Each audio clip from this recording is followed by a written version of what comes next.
Of course, Halloween is an exciting and fun day for a lot of us, but it's also a day to remember to stay safe. There's a lot of people that will be out on the roads and sidewalks. So this morning, Ansley Watson is talking about some of those safety tips that we're going to want for over the weekend. Good morning, Ansley.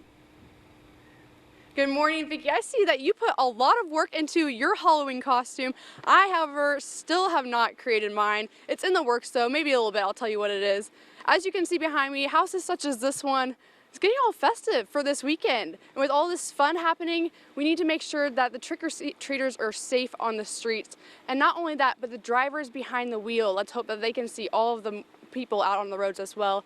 According to the National Highway Traffic Safety Administration, fatal injuries from motor vehicle crashes rise nearly 50% when Halloween is on a Thursday, Friday, or Saturday. So we'll talk about how to avoid being a part of those statistics in a little bit. Stay with us. Reporting live in Marquette, Ansley Watson, TV6 News. All right, and good to see you dressed warm this morning, Ansley. Smart thinking there. And it is something that I think a lot of folks do think of. Right. Halloween is always a time where you can never tell. It can be warm enough to wear this Friday morning with all the excitement of dressing up and getting sweet treats on Halloween.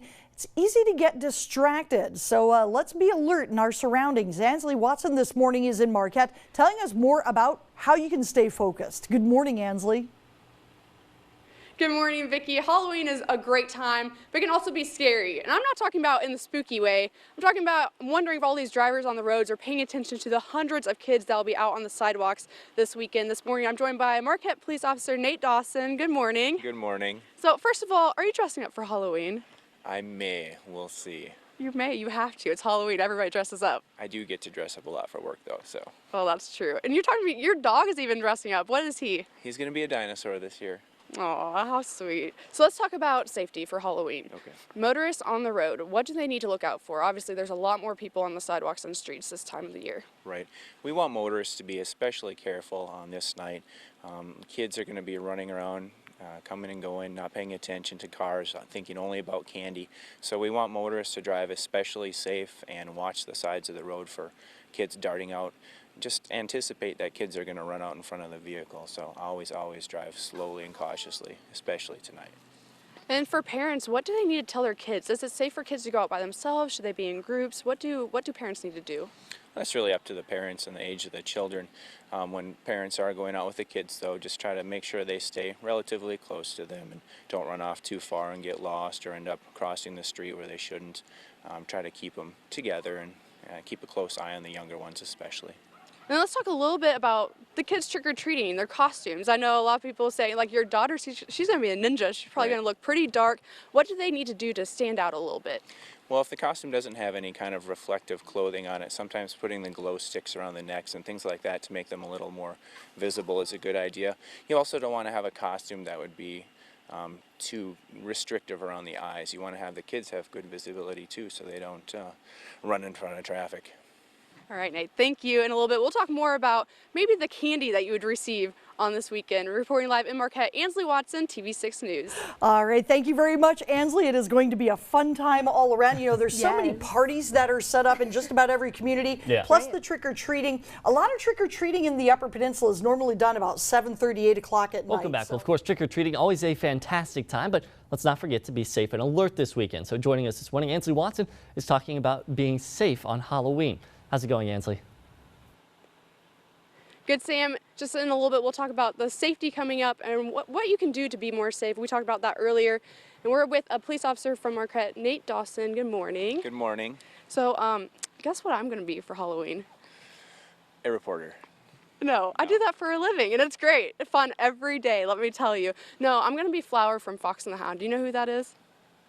No. It's the skunk. Okay, I remember that now. Yeah, she's pretty cute. I think it's appropriate. Not because I'm smelly, I'm sweet.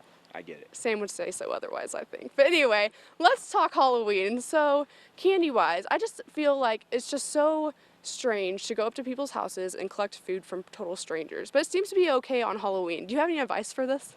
Well, just look for the houses that are well lit, that have their lights on, meaning that they're probably giving out candy. If you get candy that's prepackaged, you could still have the parents look over it and everything to make sure that it's safe and hasn't been tampered with. But usually the things that are in packages are fine. If you get something that's unwrapped, popcorn balls and things like that, you might want to have mom and dad look through it to make sure that there's nothing going on with it, which odds are it'll be totally safe and fine. And what about people giving out candy? Is there anything that they need to know?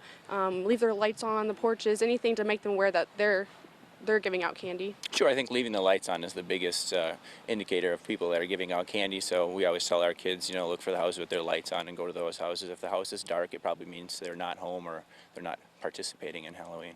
And businesses downtown here in Marquette are giving out candy. What are the hours for that? Yeah, I believe it's from 4 to 6 p.m. Kids can go trick-or-treating in the downtown area, just going on business to business. It's a good way to get a lot of candy quickly. And does Marquette City, do they have certain hours for trick-or-treating, or does it depend on what town you live in? Different towns have different set hours for trick-or-treating. You generally don't want to be out too late, though. In the evening hours, it's still going to be dark out at this time of the year. But just trying to keep it for a few hours around the evening time is probably the best idea, not being out any time later than 8 or 9 o'clock, I would say. All right, thanks, Nick. As you can see, people getting all ready for Halloween, getting ready for the big weekend. Stay with us. Reporting live in Marquette, Ansley Watson, and we'll be back with more of your TV6 morning news after the break.